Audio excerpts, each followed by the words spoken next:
श्री कृष्ण गोविंद हरे मुरारी, हे नाथ नारायण वासुदेवाय।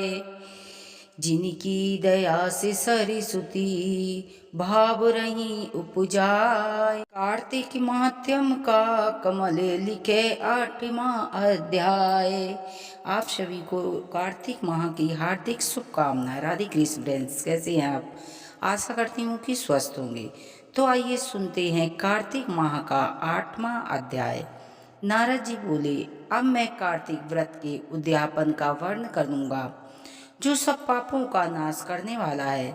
व्रत का पालन करने वाला मनुष्य कार्तिक शुक्ल चतुर्दशी को व्रत की पूर्ति और भगवान विष्णु की प्रीति के लिए उद्यापन करें। तुलसी के ऊपर एक सुंदर मंडप बनावें, उसे केले के खंभे से संयुक्त करके नाना प्रकार की धातुओं से उनकी विचित्र शोभा बढ़ावें। मंडल के चारों तरफ दीपकों से श्रेणी सुंदर ढंग से सजाकर उसे रखें। उस मंडप में सुंदर बंदरवारों से सुशोभित 4 दरवाजे बनावें और उन्हें फूलों तथा चवर से सुसज्जित करें। द्वारों पर प्रथम प्रथम मिट्टी के द्वारपाल बनाकर उनकी पूजा करें। उनके 4 नाम इस प्रकार हैं: जय, विजय, चंड, प्रचंड, नंद, सुंदन, मुकुंद और कुमुद दास। उन्हें चारों दरवाजों पर 2-2 के क्रम से स्थापित करें। भक्त पूर्वक पूजन करें। तुलसी के जड़ के समीप 4 रंगों के सुशोभित सर्वभद्र मंडल बनावें और उनके ऊपर पूर्ण पत्र तथा पंचरत्न से युक्त कलश से स्थापना करें। कलश के ऊपर शंख चक्र गदाधारी भगवान विष्णु का पूजन करें।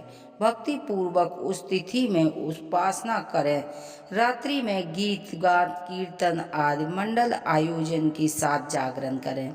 जो भगवान विष्णु के लिए जागरण करते हैं, उस समय भक्त पूर्वक भगवान वस्वी पदों का गान करते हैं, सैकड़ों जन्मों की पाप राशियों से मुक्त हो जाते हैं।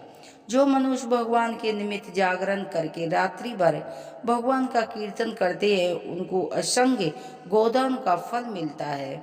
जो मनुष्य भगवान का मूर्ति के सामने नित्य गान करते हैं, उनके अनेक जन्मों के एकत्र पाप नष्ट हो जाते हैं। जो भगवान के सम्मुख बैठकर कीर्तन करते हैं और बंसी आदि बजाकर भगवान भक्तों को प्रसन्न करते हैं तथा भक्त से रात्रि भर जागरण करते हैं, उन्हें करोड़ों तीर्थों का फल मिलता है। उसके बाद पूर्णमासी में एक सप्तनित्य ब्रह्मांड को निमंत्रण करें, प्रातःकाल स्नान कर देव पूजन करें और वेदी पर अग्नि की स्थापित करें और भगवान की प्रीति के लिए तिल खीर की आहुति दें। होम की शेष विधि पूरी करके भक्त पूर्वक ब्राह्मणों का पूजन करें और उन्हें यथाशक्ति दक्षिणा दें। फिर इससे उनसे क्षमा प्रार्थना करें। आप सब लोगों की अनुकंपा से मुझ पर भगवान शनि प्रसन्न रहे। इस व्रत को करने से मेरे 7 जन्मों के किए हुए जो भी पाप हैं वो नष्ट हो जाएं और मेरी संतान चिरंजीवी हो। इस पूजन में द्वारा मेरी सभी मनोकामना पूरी हो। मेरी मृत्यु के पश्चात मुझे अतिशय दुर्बल विष्णु लोक की प्राप्ति हो। पूजा की समस्त वस्तुओं को एक साथ गाय और गुरु को दान करें। उसके पश्चात घर वालों मित्रों के साथ स्वयं भोजन करें। भगवान द्वादशी तिथि को शयन से उठे, त्रयोदशी को देवताओं से मिलें और चतुर्दशी को सबने उनका दर्शन और पूजन किया है। इसीलिए इस तिथि में भगवान की पूजन करना चाहिए। गुरु की आज्ञा से भगवान विष्णु की सुपूर्ण प्रतिमा का पूजन करें। इसी पूर्णमासी को पुष्कर तीर्थ यात्रा श्रेष्ठ मानी गई है।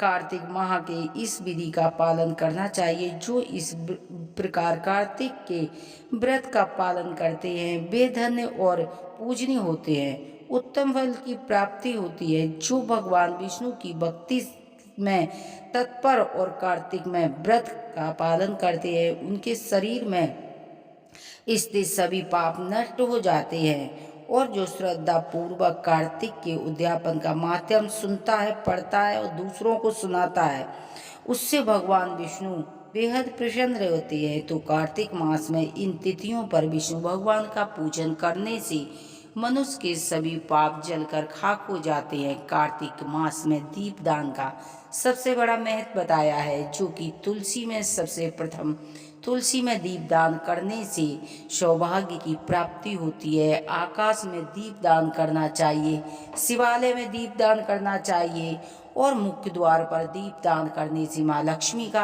आगमन होता है।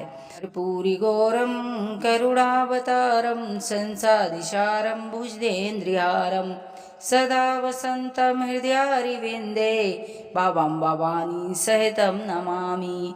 तुमेव माता च पिता तुमेव बन्धु च सखा तुमेव विद्या शरणं तुमेव शरणं मम देवी देवा। आप सभी को कार्तिक माह की हार्दिक शुभकामनाएं। यदि हमारी कथा कहानी आपको पसंद आती है तो प्लीज़ चैनल को सब्सक्राइब करें, वीडियो को लाइक करें।